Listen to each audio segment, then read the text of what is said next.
విఘ్న వినాశకుడైన శ్రీ గణేశుడు శక్తి గణపతి, విఘ్న గణపతి, హేరంబ గణపతి, మహాగణపతి, నృత్య గణపతి, రుణమోచక గణపతి, యోగ గణపతి అనే రూపాల్లో ప్రపంచవ్యాప్తంగా ఒక్కో చోట ఒక్కో రూపంలో కొలువుతీరి భక్తులను అనుగ్రహిస్తున్నాడు.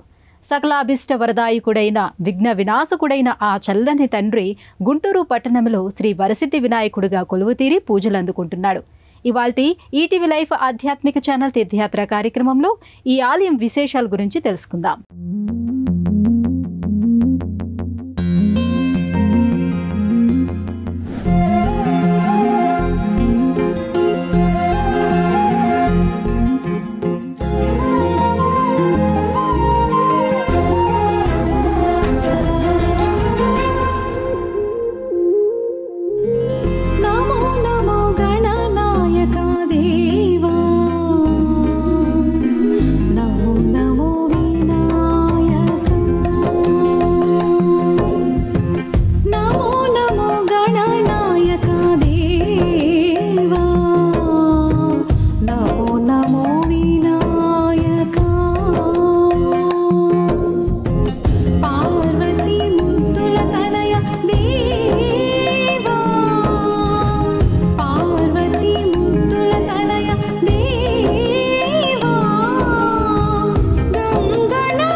మాండుక్య ఉపనిషత్తు 19 ముఖాలు కలిగిన వైశ్వానర రూపంలోని ప్రధాన ముఖం గజముఖమని పేర్కొంది.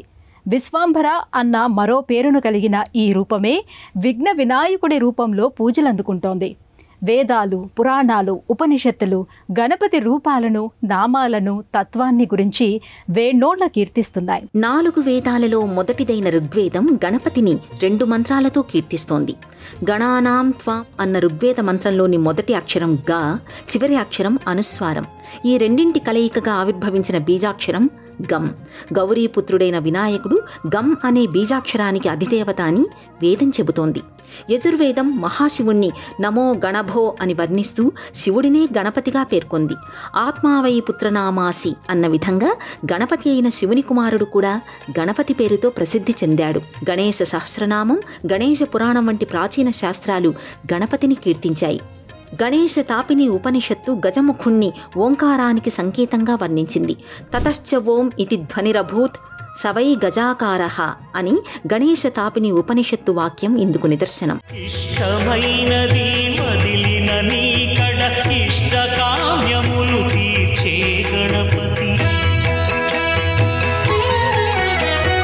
కరుణను పురియుచు వరములను సగుచు నిరతము పెరిగే మహాకృతి,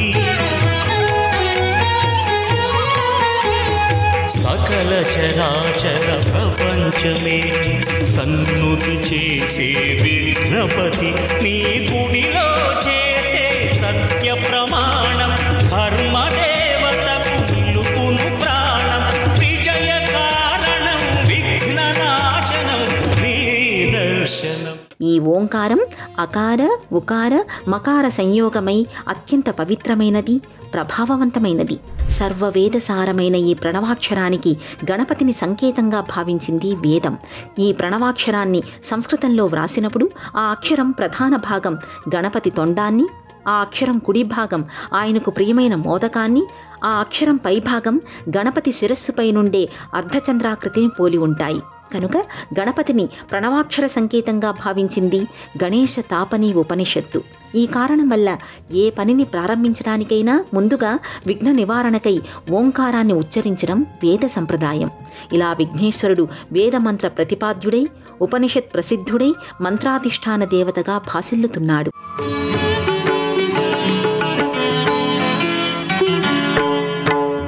ఆది పూజకు స్వామి నీవే.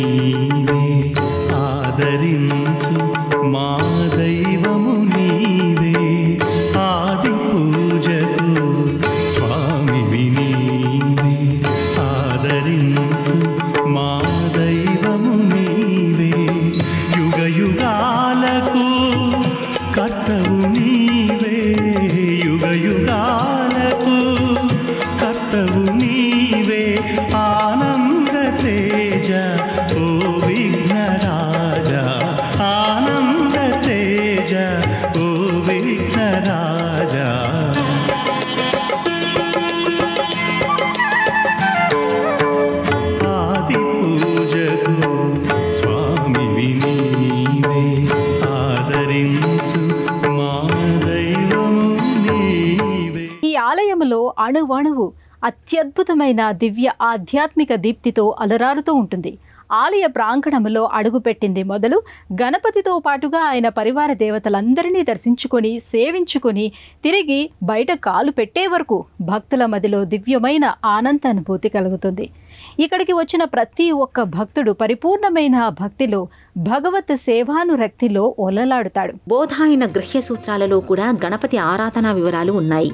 గణపతికి చెందిన ఎన్నో అపురూప విశేషాలు వైదిక సాహిత్యంలో ఉండేవని, వాటిలో ఎన్నో కాలగతిలో కనుమరుగయ్యాయని చెబుతారు. గణేశుని పుట్టుకకు సంబంధించి ఎన్నో పురాణ గాథలు ఉన్నాయి. వేదవ్యాసుడు వ్రాసిన 18 పురాణాలు ఒక్కొక్క రకమైన ఉత్పత్తి క్రమాన్ని వివరిస్తున్నాయి. మహాశివుని వైభవాన్ని వర్ణించే లింగ పురాణం గణేశుడిని వేణోళ్లా కొనియాడింది. గజముఖుడైన వినాయకుణ్ణి వేదాలు పురాణాలతో పాటు సంహితలు ఆగమశాస్త్రాలు కూడా కీర్తించాయి. వేదాలలో అత్యంత ప్రాచీనమైన సంహితగా గుర్తింపబడిన పద్మ సంహితలో చతుర్ముఖ బ్రహ్మ శ్రీమన్నారాయణ సంవాద రూపంగా గణపతి జన్మవృత్తాంత వర్ణన కనిపిస్తుంది.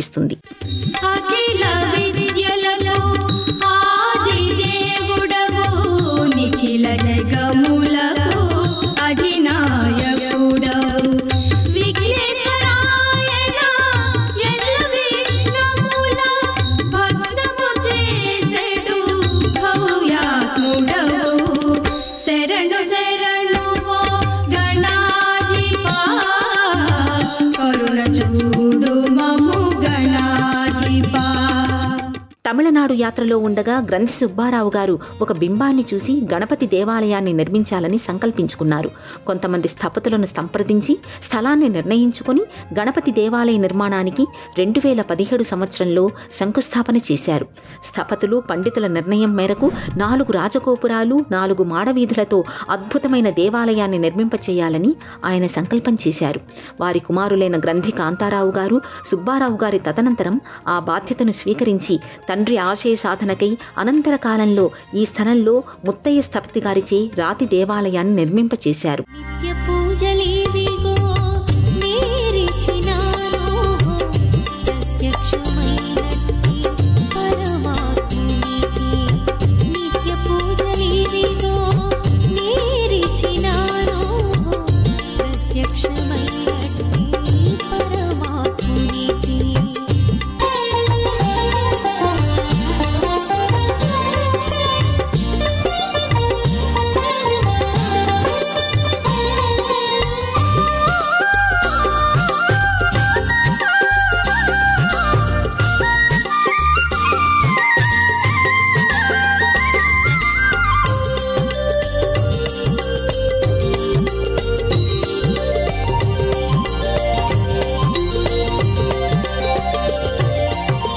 గణపతి దేవాలయం ఒకటే కాదు అని నిర్ణయించి ఈ ఆలయం అద్భుతమైన ఆలయంగా భాసిల్లాలన్న కోరికతో గణపతి పంచాయతన క్షేత్రంగా ఈ ఆలయాన్ని తీర్చిదిద్దడం జరిగింది. ఇక్కడ గణపతి ప్రధాన దైవం. పార్వతీ పరమేశ్వరులు, సూర్యభగవానుడు, శ్రీ మహావిష్ణువు కూడా కొలువై ఉన్నందున ఇది గణపతి పంచాయన క్షేత్రంగా విరాజిల్లుతోంది. 4 మాడవీధులు 4 రాజగోపురాలతో వెలసిల్లే ఈ ఆలయ ప్రవేశద్వారం మీద గణపతి కొలువుతీరి ఉంటాడు. ప్రవేశద్వారాన్ని దాటుకుని ఆలయ ప్రాంగణంలోకి అడుగుపెట్టగానే కుడివైపున 25 ముఖాలతో కూడుకున్న 12 అడుగుల పంచవింశతి ముఖ గణపతి విగ్రహం దర్శనమిస్తుంది. ఈ ఆలయానికి 5 అంతస్తుల ప్రధాన రాజగోపురాన్ని నిర్మించారు. ఈ రాజగోపుర ద్వారానికి ఇరువైపులా బాహు, సుబాహు లేదా లంబోదరుడు, గోకర్ణుడు ద్వారపాలకులుగా ఉంటారు. ఈ రాజగోపురం మీద గణపతి పరివార దేవతల విగ్రహాలు రమ్యంగా తీర్చిదిద్ది ఉంటాయి. ఈ ఆలయానికి ప్రధాన రాజగోపురం తూర్పు దిశలో ఉంటుంది. దీనిపై గణపతి పరివార దేవతల విగ్రహాలు ఉంటాయి. ఇక పడమర దిక్కున ఉన్న రాజగోపురానికి దేవీ తత్వాన్ని, దక్షిణాన ఉన్న రాజగోపురానికి విష్ణుతత్వాన్ని, ఉత్తరాన ఉన్న రాజగోపురానికి శివతత్వాన్ని నిక్షిప్తం చేశారు. భద్రాచలం అటవీ ప్రాంతం నుండి 110 సంవత్సరాల వయసు కలిగిన 72 అడుగుల ఎత్తైన నార వేప వృక్షరాజాన్ని తెప్పించి మహాధ్వజ స్తంభాన్ని ప్రతిష్ఠించారు.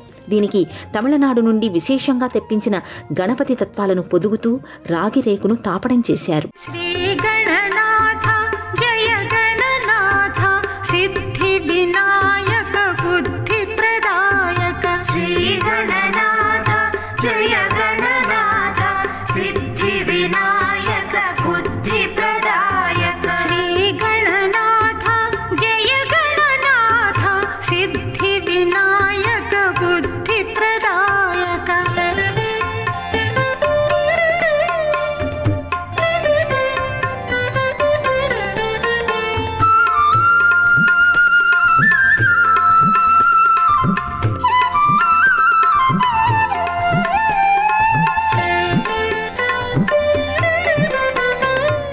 రాజగోపురానికి ఎదురుగా ధ్వజస్తంభాన్ని దాటుకుని ముందుకు వెళ్లిన భక్తులకు ఆలయ మహాముఖ మంటపం కనిపిస్తుంది. ఇది 2 అంతస్తులుగా ఉంటుంది. బేడ మంటపంలో ముద్గల పురాణంలో చెప్పిన విధంగా 32 గణపతులను తీర్చిదిద్దడం మరో విశేషం. గర్భాలయంలో మూల విరాటు 18 అడుగుల ఏకశిలామూర్తి. స్వామి చతుర్భుజుడిగా 2 చేతుల్లో పాశాంకుశాలను, మరో 2 చేతుల్లో దంతాన్ని, లడ్డూను ధరించి ఉంటారు. తొండంతో లడ్డూను పట్టుకుని దర్శనమిస్తాడు. 4 అడుగుల ఆధార పీఠంపై వేంచేసిన స్వామి స్థిరాసనంలో కూర్చొని మూషిక వాహనారూఢుడై భక్తులకు దర్శన భాగ్యాన్ని అనుగ్రహిస్తారు. స్వామివారి పాదాల చెంత 18 అంగుళాల ఉత్సవమూర్తి కొలువుతీరి ఉంటుంది. ఈయనకు నిత్యాభిషేకం జరుగుతుంది. సిద్ధి బుద్ధి సమేత విఘ్నేశ్వరుడి పంచలోహ విగ్రహాలు, ఉత్సవమూర్తులు స్వామివారి పాదాల చెంత ఉంటాయి. వీటికే కళ్యాణోత్సవంతో పాటుగా మిగిలిన ఉత్సవాలు కూడా జరుగుతాయి. ఉత్సవాల వేళ ఈ దివ్యమూర్తులు 4 మాడవీధుల్లో ఊరేగుతూ భక్తులకు దర్శన భాగ్యాన్ని అనుగ్రహిస్తారు. ఓమిత్యాదౌ వేదవిదోయం ప్రవదంతి బ్రహ్మాధ్యాయం లోకవిధానే ప్రణమంతి యోంతర్యామి ప్రాణిగణానాం హృదయస్థః తం విఘ్నేశం దుఃఖ వినాశం కలయామి తం విఘ్నేశం దుఃఖ వినాశం కలయామి గంగా గౌరీ శంకర సంతోషక వృత్తం గంధర్వాణి గీతచరిత్రం సుపవిత్రం యో దేవానామాది అనాదిర్జగదీశః తం విఘ్నేశం దుఃఖ వినాశం కలయామి. గుంటూరులోని శ్రీ వరసిద్ధి వినాయక స్వామి ఆలయం గణపతి పరివార దేవతలతో కూడిన అనేక ఉపాలయాల సమాహారం. ఇక్కడ వరసిద్ధి వినాయక స్వామితో పాటుగా జగత్తుకే మాతాపితరులైన శివపార్వతులు, సూర్యభగవానుడు, వైకుంఠవాసుడైన శ్రీమన్నారాయణుడు వివిధ ఉపాలయాలలో కొలువుతీరి భక్తులను అనుగ్రహిస్తున్నారు. ఆలయ ప్రాంగణంలో ఆగ్నేయంలో ఉన్న ఉపాలయంలో సూర్యభగవానుడు కొలువై ఉన్నాడు. సప్తాశ్వరథమారూఢుడైన సూర్యభగవానుడి 3 అడుగుల కృష్ణశిలా విగ్రహాన్ని దర్శించుకున్న భక్తుల పుణ్యమే పుణ్యం అన్నంతగా స్వామి వైభవం తేజరిల్లుతూ ఉంటుంది. నైరుతి దిక్కున ఉన్న ఉపాలయంలో శ్రీ మహావిష్ణువు చతుర్భుజుడైన నీలమేఘశ్యాముడిగా 2 చేతుల్లో శంఖచక్రాలు, మరో 2 చేతుల్లో వరదాభయ ముద్రలను ధరించి 3 అడుగుల సాలగ్రామ శిలా విగ్రహ రూపుడై గోచరిస్తాడు. నిత్యం ఈ స్వామికి తులసీ దళార్చన జరుగుతుంది. ఇందుకోసం ప్రత్యేకంగా ఇక్కడ తులసీ వనాన్ని పెంచుతున్నారు. వాయవ్యంలో ఉన్న ఉపాలయంలో అంబికాదేవి కొలువుతీరి ఉంటుంది. 2 చేతుల్లో శంఖచక్రాలతో, మరో 2 చేతుల్లో వరదాభయముద్రలతో ఈ తల్లి సింహవాహనారూఢయ్యై దివ్యకాంతులను విరజిమ్మే మకర తోరణంలో సకలాభరణ భూషితయ్యి విరాజిల్లుతోంది.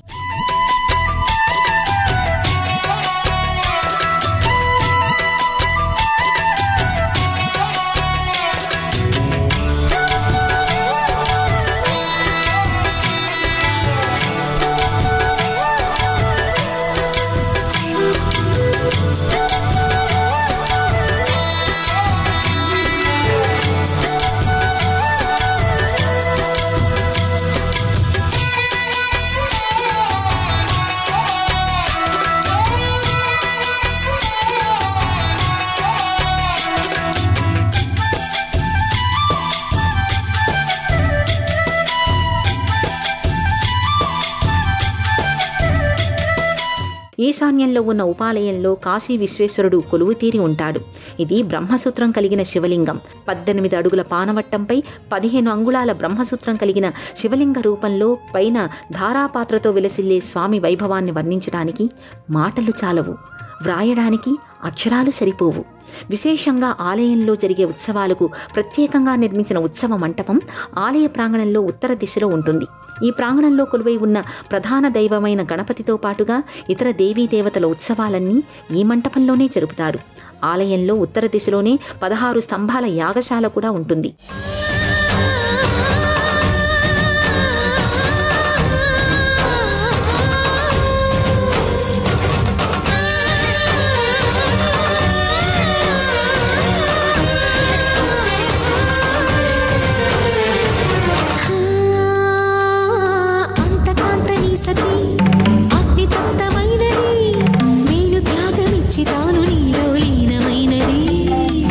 ఆదిశక్తి ఆకృతి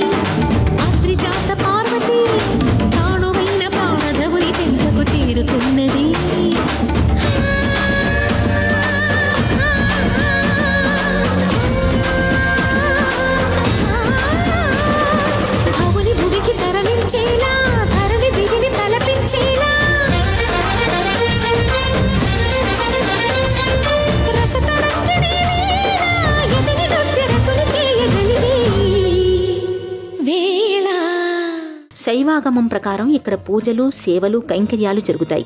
32 గణపతుల హోమాలు, నిత్య గణపతి హోమం ఈ దేవాలయంలో జరుగుతాయి. ఇది ఇక్కడి విశేషం. ఉగాది పండగ రోజున, వార్షికోత్సవం రోజున, వినాయక చవితి పర్వదినాన సంవత్సరంలో 3 సార్లు మూల విరాట్టుకు అభిషేకం జరుగుతుంది. ఇక్కడ కొలువై ఉన్న ప్రధాన దైవం శ్రీ వరసిద్ధి విఘ్నేశ్వర స్వామి, కోరిన కోరికలను ఈడేర్చే స్వామి. ఒక కొబ్బరికాయను తీసుకుని మనసులో కోరిక చెప్పుకొని 11 ప్రదక్షిణలు చేసి బాలగణపతి విగ్రహం దగ్గర ఆ కొబ్బరికాయను కొడతారు. ఇలా చేస్తే ఖచ్చితంగా కోరిక నెరవేరుతుంది. కోరిక నెరవేరిన తర్వాత అంటే 10 రోజుల తర్వాత వచ్చి మరలా స్వామివారికి కొబ్బరికాయ కొడతారు. ప్రత్యేక పూజలు, ఉత్సవాలు, సేవలు. ప్రతి మాసం సంకటహర చతుర్థి పర్వదినాన స్వామివారికి విశేష హోమం, పంచహారతులు, ఉండ్రాళ్ల సేవ జరుగుతాయి. జూన్ నెలలో స్వామివారికి వైభవంగా 3 రోజుల పాటు వార్షికోత్సవాలు జరుగుతాయి. కార్తీక మాసంలో నెల మొత్తం రుద్రహోమాలు జరుగుతాయి. నిత్యం ఈశ్వరుడికి నమక చమక రుద్రాలతో అభిషేకం జరుగుతుంది. ఒక్కో రోజున ఒక్కో జంటకు మాత్రమే హోమం చేసుకునే అవకాశం ఉంటుంది. 30 రోజుల్లో 60 జంటలను మాత్రమే కూర్చోబెట్టి హోమం చేయిస్తారు.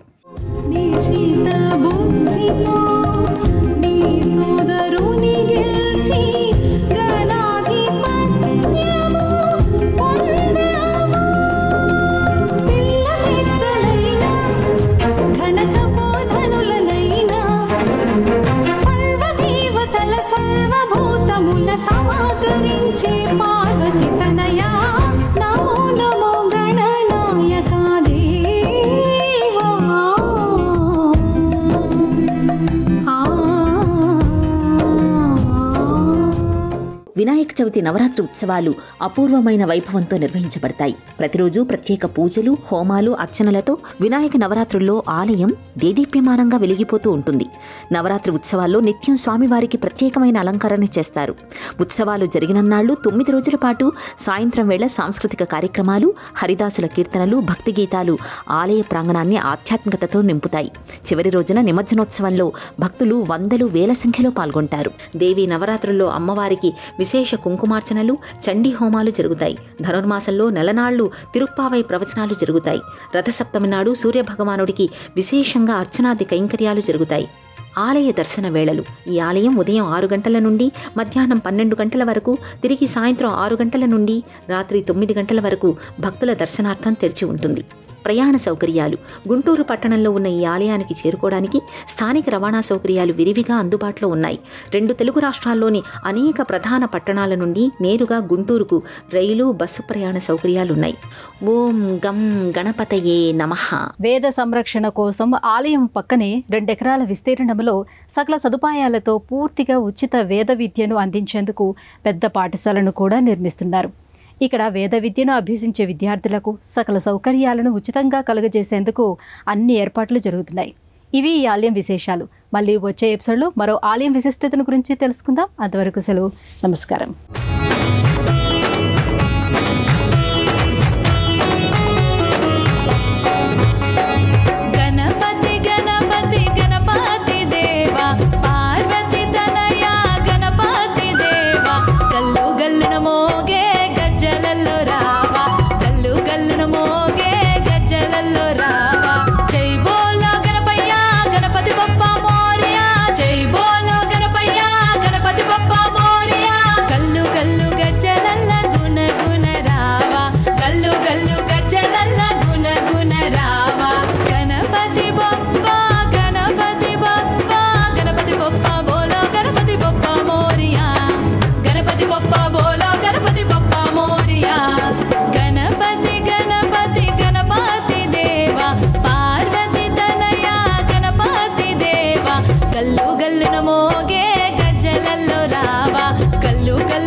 కార్యక్రమాన్ని తిరిగి చూడాలనుకుంటే www.youtube.com/@etvlifespiritual లో చూడవచ్చు.